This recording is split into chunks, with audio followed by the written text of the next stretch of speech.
Welcome back to Crossroads Stories. Earlier this week, I received an email from a man named Brandon. He simply said, "I need someone to hear this. Someone who isn't emotionally involved. Someone who can understand the difference between revenge and justice." Attached to that message were pages, and I mean pages, of his personal account.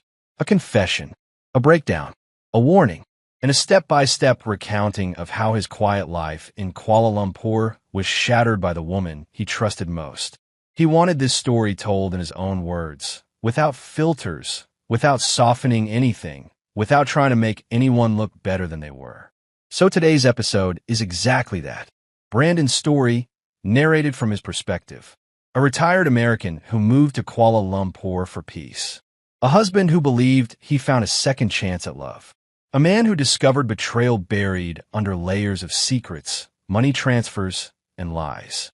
And what happened when he met another betrayed spouse, someone with as much to lose as he did, and how the two of them decided to fight back. And it all started on one humid night in Bangsar, when Brandon came home early and saw something on a screen that changed everything. Before we begin today's episode, make sure to like, subscribe, and turn on the notification bell so you won't miss any of our real-life stories from around the world. Let's begin. I wasn't supposed to be home that early. My volunteer shift at the Veterans Group in KL wrapped up ahead of schedule after one of the guys had a medical issue and we had to close the center for the night. I remember stepping out into the Bangsar humidity, the kind that clings to your skin like warm fog, and thinking, good, an early night for once. I had no idea the next hour would split my life into before and after. When I pushed open the door to our apartment, the first thing I noticed was the quiet. Not the peaceful kind, the unnatural kind.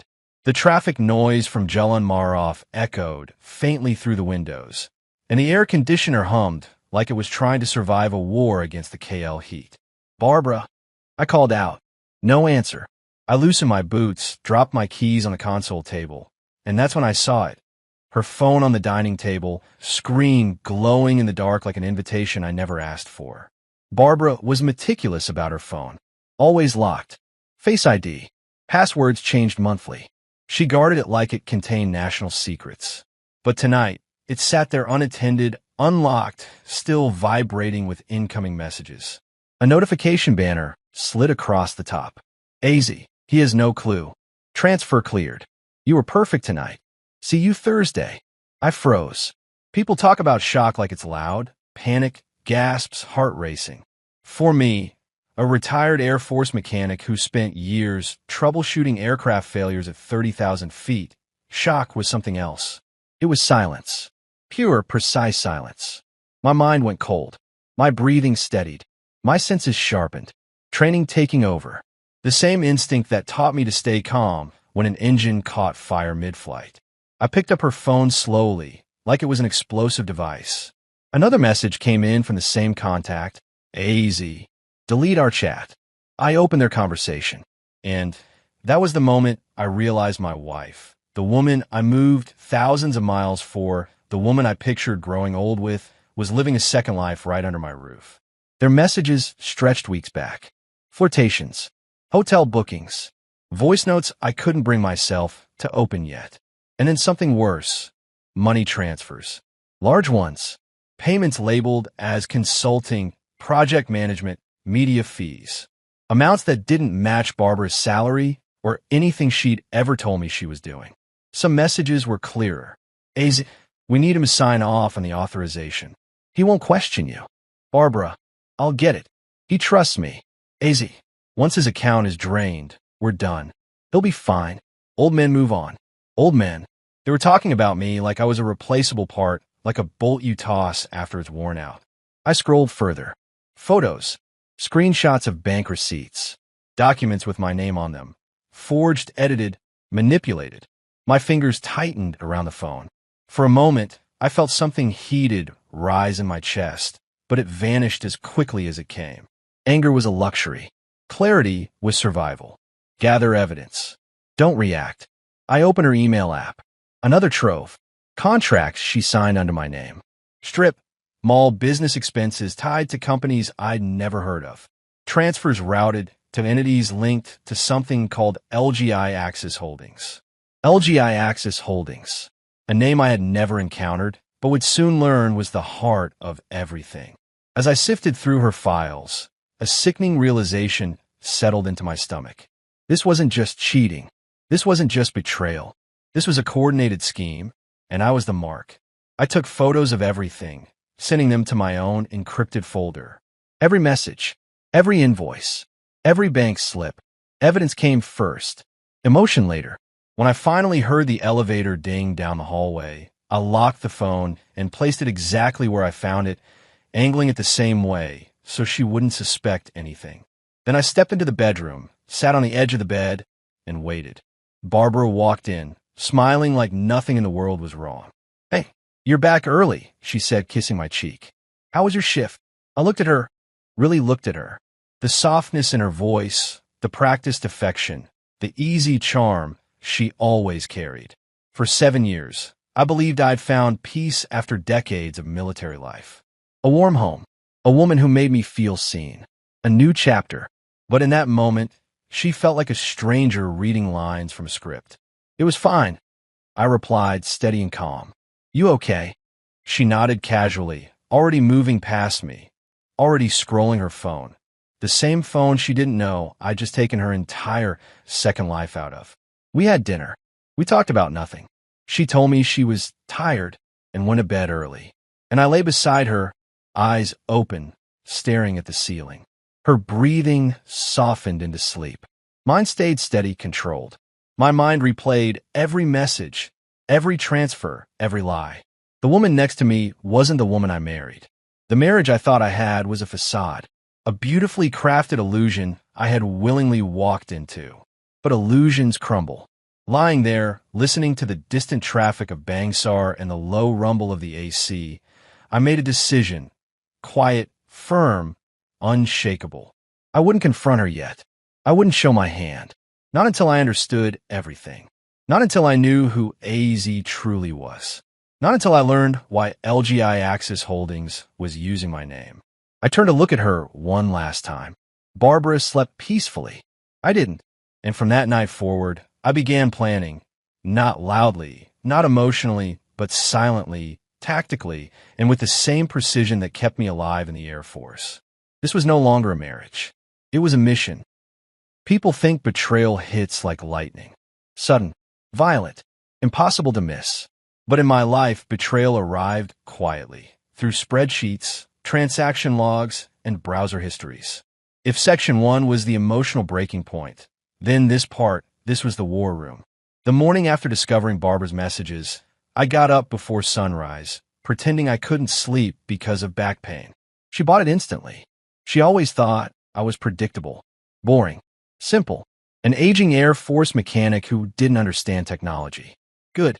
Underestimating me was her first mistake. Once she left for work, I started with the smallest step, installing monitoring software. Nothing flashy, nothing that would trigger suspicion. Just a simple program disguised as an update, the kind she never reads. It synced her messages, call logs, and cloud backups to a secure folder only I could access.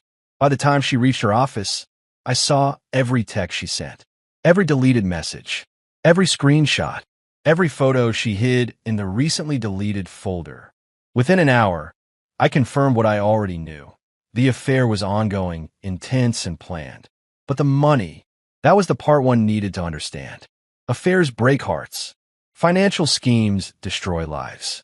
I logged into our joint accounts and stared at a list of transactions, each one dressed up to look harmless.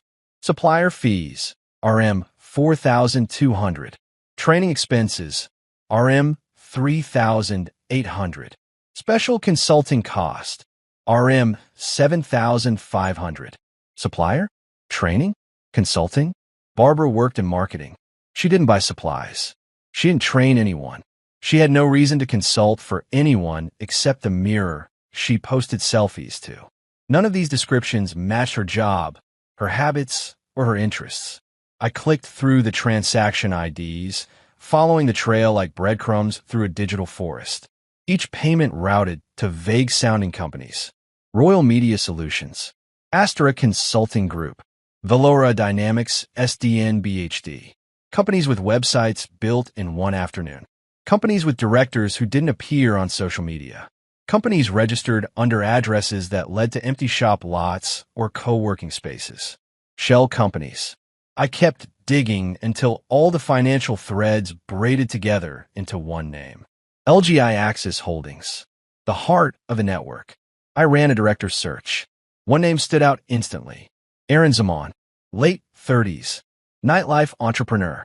Owned upscale clubs in Bukit Bintang. Photos with politicians. Photos with socialites. Photos with people who didn't want their names connected to headlines. A man who thrived in the shadows and built an entire empire doing it. And the same man Barbara was meeting regularly. AZ, everything connected. The next step hurt. I logged into my U.S. retirement account. I hadn't checked it in months. Why would I? I trusted her. She said she handled transfers for convenience because dealing with international banking gave her a headache. I saw it immediately. Large withdrawals flagged as project investment, vendor expansion, corporate partnership fees. My money, the savings I spent 40 years building, was being funneled into projects I never heard of. And those projects all led right back to Elgei Axis Holdings. A pulse of heat went through my chest, but I didn't let it grow. Anger wasn't useful. Not yet. What I needed was information, clarity, and a plan. The software I installed dug into locations, files, and even voice memos. She had backup settings so sloppy a teenager could spy on her. Through GPS history, I mapped her movements. Regular visits to Aaron's condo. Trips to private offices in KLCC. Meetings in cafes near Jalan Tun Razak. Cash withdrawals that matched the affair timeline. Every breadcrumb pointed toward a coordinated financial scheme with her as a willing participant. This wasn't a side fling. This was an operation. When the full picture came together, I sat back in my chair, slow and steady. Barbara wasn't just cheating. She was helping siphon funds, my funds, into a laundering network. The transfers weren't random. They were structured, patterned, calculated. Someone with inside financial knowledge set this system up. Someone like Aaron Zaman. The affair was the emotional hook. The financial fraud was the real goal, and I was the target. For a long moment, I just stared at the computer screen. I felt nothing. Not rage, not sorrow, just a clear, cold understanding. This wasn't about love. This wasn't even about marriage. This was about money, power, control. She didn't marry me for companionship. She married me because Americans with pensions are easy to drain, quietly, legally, and permanently. But she made a mistake. She underestimated the wrong old man. That night, while Barbara slept next to me like nothing had changed, I stared at the ceiling and built a plan in my head. Confronting her now would be pointless. She'd cry, deny, deflect, destroy evidence, warn Aaron, run. No.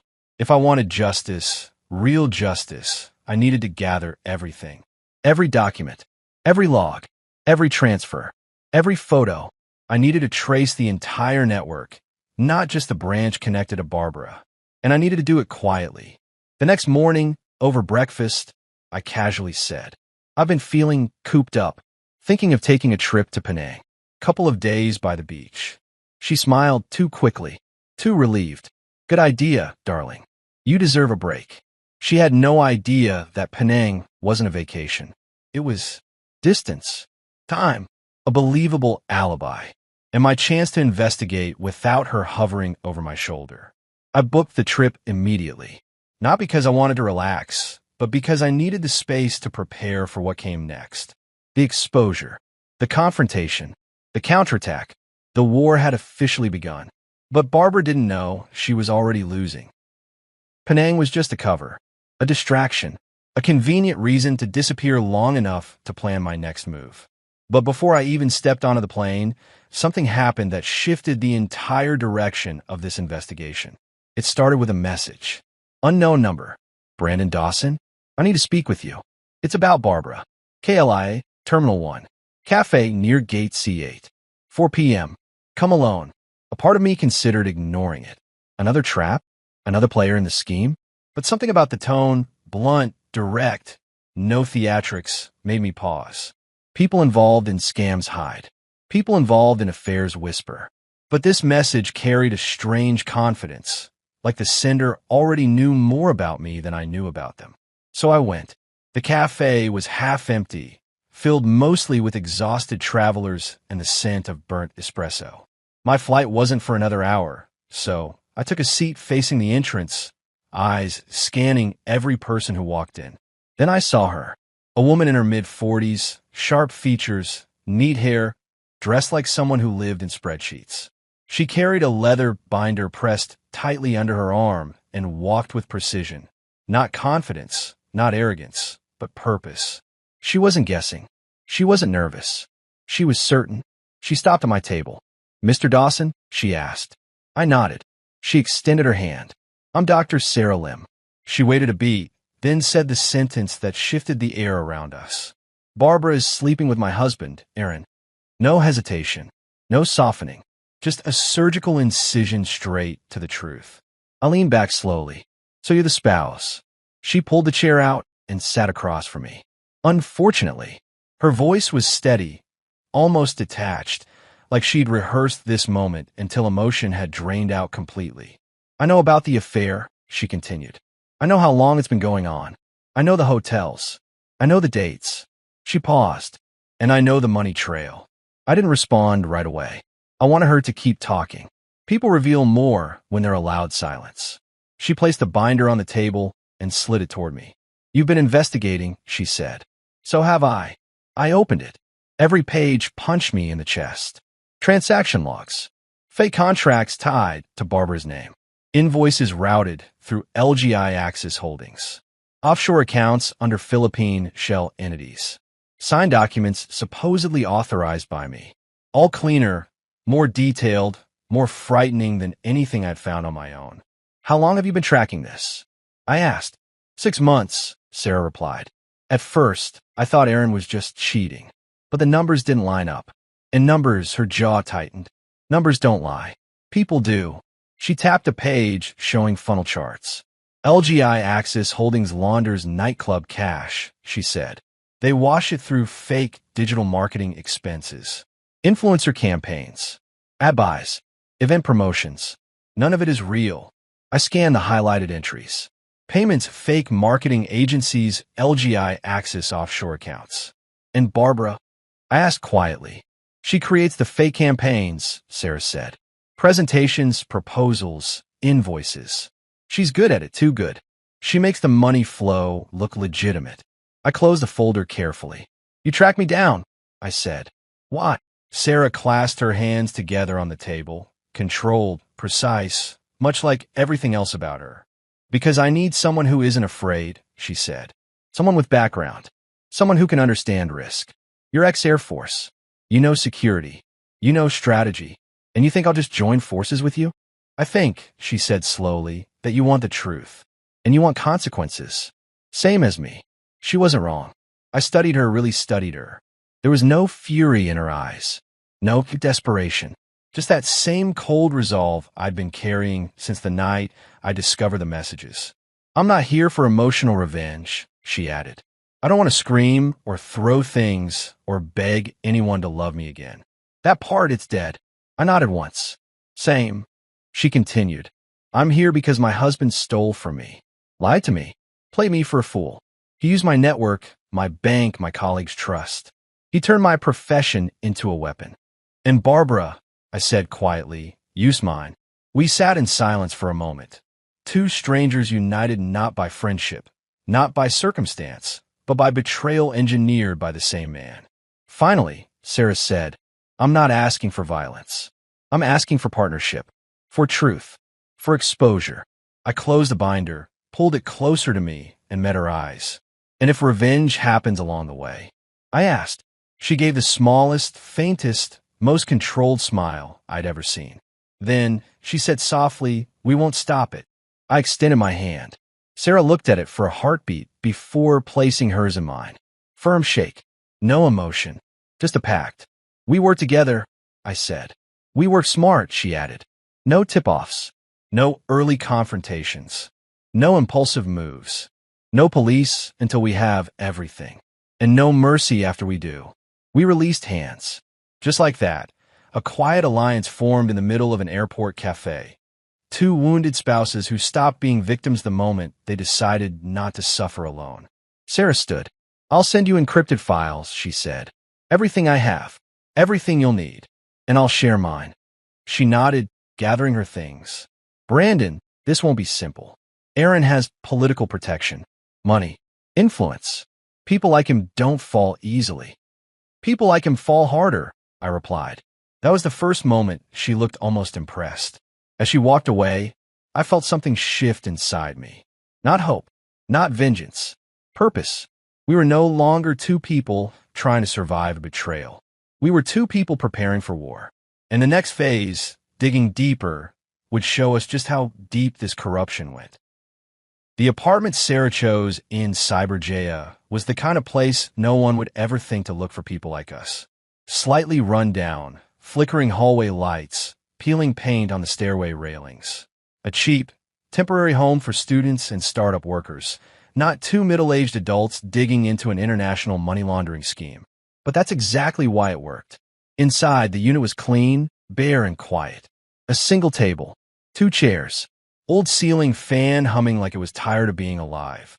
Sarah placed her laptop on the table, switched on a small white noise generator, and locked the metal gate with a padlock. "Welcome to our war room," she said. I sat down across from her. "Let's get to work." We started with the documents she'd handed me at the airport, the transfers, the fake marketing contracts, the timeline of transactions. But this time, Sarah added more. Much more. She opened a series of encrypted folders. I pulled these from Elgei Axis Holdings' internal servers when Aaron forgot to revoke my access. They still think I'm doing oversight, just from Singapore. Inside were spreadsheets showing unreported nightclub cash being funneled through digital marketing campaigns that never existed. Payments made to ghost agencies with names like Glowspark Media and Bright Nova Ads. The invoices looked real until you noticed the same paragraphs copied and pasted across every project. "This is how they clean the cash," Sarah murmured. "And those offshore accounts?" I asked. She clicked into a folder labeled PH Offshores. Dozens of statements appeared. Same routing pattern, same signatures, different account names. And on the authorization lines, Barbara Lynn Carter. My stomach tightened until my chest ached. She used my pension, my retirement income. Sarah nodded grimly. Aaron funneled money through his projects, but Barbara contributed too.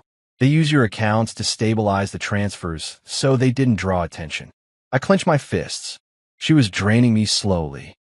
She planned to drain you completely. I looked up. "How do you know?" Sarah hesitated, a rare sight. She closed her laptop and leaned back. "Aaron is charming, charismatic, and dangerous when cornered." "Dangerous how?" "He's hit people before. Investigators, former girlfriends, anyone who threatens his operations." She exhaled. "If I filed for divorce while still sharing information access, he might have made me disappear." I stared at her. She wasn't exaggerating. "How long have you known?" I asked quietly. "That he was cheating?" 2 years. "That he was laundering?" 6 months. She paused.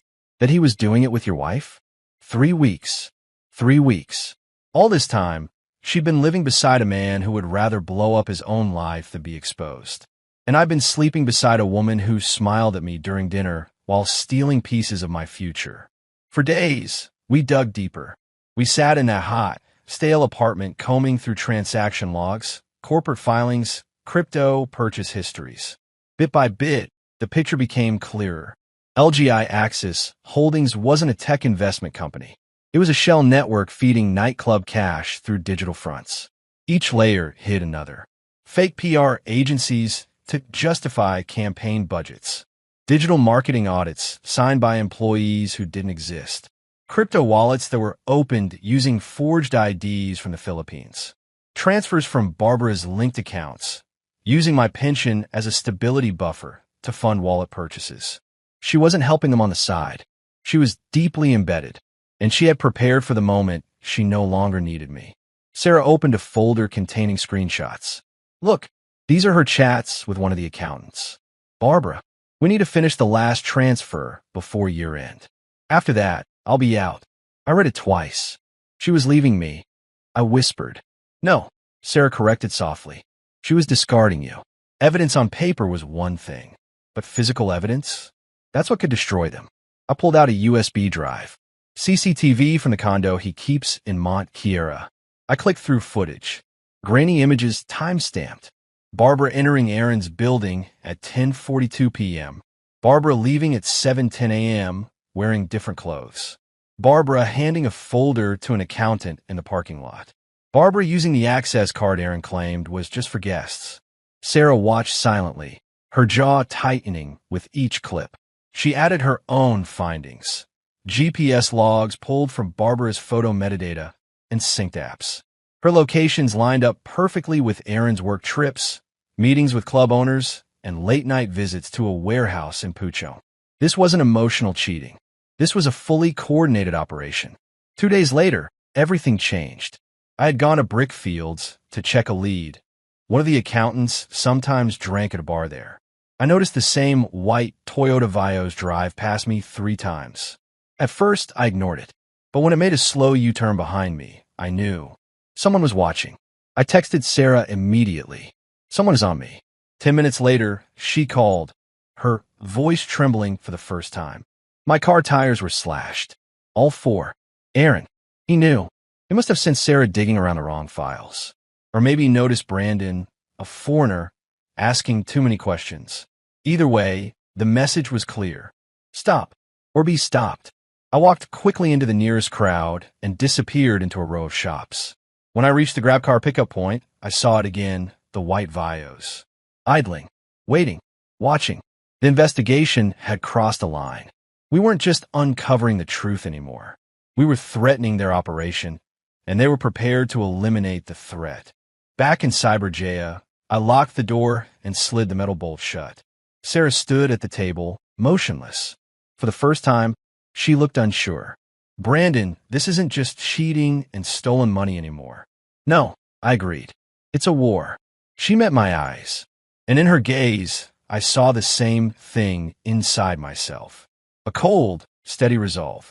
No rage, no despair, just a calm, surgical determination. We finish this, she said. We finish it. I echoed. We weren't partners by choice anymore. We were partners for survival. Every step forward risked exposing us. Every day we delayed gave Barbara and Aaron more time to run, destroy evidence, or strike.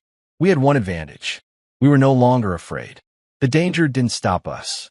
It focused us. Because now it wasn't just about betrayal or stolen pensions or broken marriages. It was about justice, exposure, consequences, and maybe, just maybe, revenge if it arrived naturally along the way. But deep down, we both knew the truth. Time was running out, and the hunters were becoming the hunted. KLCC at night always reminded me of a city made of glass and ambition. Lights glittering off the Petronas towers, tourists taking pictures beneath the sky bridge, businessmen walking fast with phones glued to their ears. But tonight, Sarah and I weren't here for the city's beauty. We were here to hit back, not with rage, not with violence, but with precision, the same precision they used to deceive us.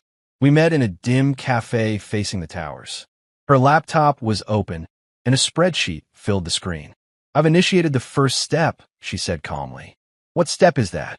A global AML audit request. Multiple jurisdictions. Singapore, Malaysia, Philippines, and 2 U.S. agencies. My eyebrows rose. All at once. Yes. If Aaron tries to shut down one channel, 5 more keep moving. She tapped her screen. And once an audit request is made at the international level, it can't be stopped. The corner of her mouth twitched. Not a smile, but the first hint of satisfaction I'd ever seen from her. Aaron wanted to play with financial fire, she said. Now the world is bringing buckets of water. I wasn't a banker. I didn't have spreadsheets or forensic tools. But I had something just as valuable. Connections. Expats who worked security at KLCC. Old military buddies who had drifted into private contracting. American retirees who owed me favors. Within 24 hours, I had assembled a quiet network. Nothing illegal, but effective. People who could blend into nightclubs, loading docks, hotel lobbies, and delivery routes without drawing attention. We didn't need to attack anyone. We just needed to observe. I distributed small magnetic GPS trackers, military-grade, silent, undetectable.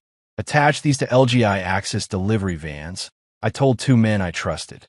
No hero moves. Just stick and go. By the next night, 3 vans were tagged. And that's when the truth spilled open. At 2:17 a.m., one of the trackers signaled an unexpected detour. Instead of heading to the nightclub in Bukit Bintang, the van took a dark route behind a row of warehouses near Jalan Ipoh. I called Sarah instantly. We're moving. We met behind an abandoned lot. My team blocked the van casually, not aggressively. We flashed security badges. Not police, but professional enough to make the driver nervous. We're doing a routine load check, I said calmly. The driver protested, but when one of my guys mentioned he knew Aaron, the man froze. Fear opened the door faster than any threat. Inside the van were boxes filled with inventory, but the logs didn't match. Boxes labeled as premium liquor were filled with cheap bottles. Boxes marked as lighting equipment contained cash envelopes. High-value items listed in the logs didn't appear at all. Sarah photographed everything. Then she found the documents taped beneath the front seat. Fake invoices, fabricated purchase orders, marketing budgets with Barbara's signature. Except the signature wasn't hers. Not exactly. It was a forged version of her signature. Sloppy, rushed, inconsistent. Sarah's eyes hardened. This is it. We have signature fraud. And enough falsified logs to start a storm, I said. But we weren't done. Not yet. If I was going to take down Barbara and Aaron, I needed their voices. I needed them to condemn themselves. So I planted a small recording device in the lining of Barbara's handbag the night she came home late, pretending I was asleep. Tiny enough she'd never feel it. Strong enough to pick up every whisper. I didn't expect much, but what I got was nuclear. The next morning, while sitting alone in KLCC Park, I pressed play. Barbara's voice filled my ears, sharp, impatient. Your wife is snooping. She's going to ruin everything. Aaron replied, annoyed. Relax. Once his accounts are empty, we disappear. Then Barbara, laughing softly. He's too old to fight back anyway. Something inside me went cold. Not angry, not shocked, just done. I sent the audio file to Sarah. 2 minutes later, she called. Brandon, this recording alone could bury them. I know. Are you okay? No, I said, but I'm steady. We met again in the Cyber JO apartment. The war room. Sarah spread everything out. Forged signatures. Falsified inventory logs. Fake marketing campaigns. Offshore transfer records. Crypto wallet trails. CCTV timestamps. GPS mapping routes. And the damning audio recording. She exhaled slowly. We're ready. I opened my laptop and built a structured report. Clean, professional, impossible to ignore. My background in corporate risk work came back to me like muscle memory. One set for Bank Negara Malaysia. One for the U.S. Treasury. One for Singapore MAS. One for Interpol's Financial Crime Unit. For countries. One case. No escape routes. They won't see this coming, Sarah murmured. No, I said. And by the time they do, it'll be too late. Our pile of evidence was no longer just documentation. It was a weapon. A clean, quiet, devastating weapon. We deliver everything tomorrow, Sarah said. Tomorrow, I agreed. No yelling. No revenge fantasies. No dramatic confrontation. Just justice. Just consequences. Just the truth finally coming to collect its debt. We stood in the dim apartment, facing the wall covered in documents, photos, and timelines. For the first time since this began, the fear was gone, replaced by something stronger. Absolute certainty. Tomorrow, the world would learn what Barbara and Aaron had done, and neither of them would ever see the hit coming. Rain in Kuala Lumpur isn't gentle. It comes down with weight, like the sky deciding it can't hold anything in anymore. Fitting, I thought, as Sarah and I walked toward the glass entrance of Bank Negara Malaysia's Financial Crimes Division. Umbrellas shaking in the wind. Tonight felt like the sky was confessing something too. Inside, the air conditioning blasted cold air that smelled faintly of metal and paperwork. A senior officer met us in a quiet conference room. No introductions, no small talk, just a nod toward the folder we placed on the table. The dossier. Our 6-week war compressed into one stack of truth. Photos, signatures, timestamps, tracking logs, falsified invoices, audio recordings, money trails crossing borders. The officer flipped through the pages slowly, deliberately. When he was done, he closed the file with both hands. Raids begin in 30 minutes. That was it. The fuse lit. Everything moved fast after that. The kind of speed that only government agencies can summon when the evidence is airtight and embarrassment is imminent. We weren't present for the operations, but we got updates in real time. Raid 1. Aaron's nightclub. Bukit Bintang. Officers swept in just as the club opened. Financial records seized. Computers extracted. Staff detained. Raid 2. Elgei Axis Holdings office. Monkiera. Lights still on. Accountants caught off guard. Documents lying open on desks. Servers taken. Phones confiscated. Raid 3. Barbara's meeting. A co-working space in Bangsar South. She was mid-presentation, explaining a regional marketing expansion plan. Authorities stepped in. She dropped her laser pointer. The report said she asked, "Is this a joke?" It wasn't. 2 hours later, a message came in. Subject attempting to exit Malaysia. Of course he was. Cowards run fast. He made it all the way to KLIA, tried to slip through immigration with a flight booked under a variation of his name. But the moment he passed the scanner, 6 officers surrounded him. The photo they sent us showed Aaron in cuffs, drenched from the rain, blowing into the airport doors, his expression a mix of disbelief and fury. Next to me, Sarah exhaled for the first time all night. She didn't smile, but I watched the tension drain from her shoulders. 7 years of fear, suspicion, gaslighting, and silence falling away like a heavy coat. She finally dropped on the ground. "He can't hurt anyone now," she said quietly. "No," I replied. "He can't. Barbara wasn't photographed for us. We only received confirmation. Arrested. Transported. Processing ongoing. But I saw video footage an officer showed us. Barbara sitting in a holding room, head in her hands. Sobbing. Panicked. Completely undone. And I felt nothing. Not hate. Not satisfaction. Not triumph. Just emptiness, the calm, flat kind.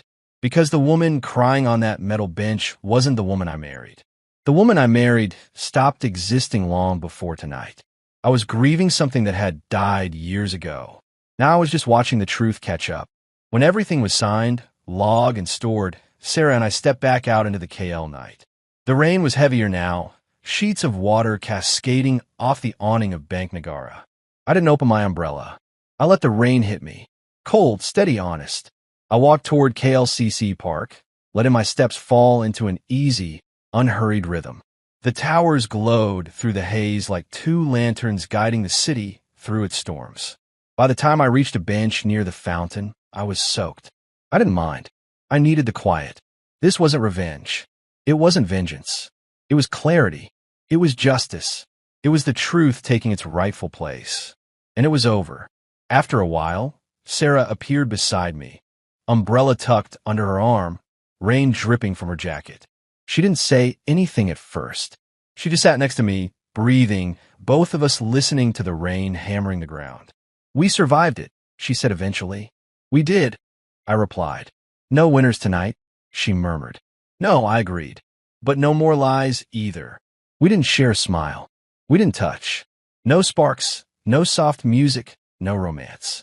Just 2 people who had walked through the same storm, carrying different wounds, but reaching the same clearing. When we finally stood to leave, the rain had softened.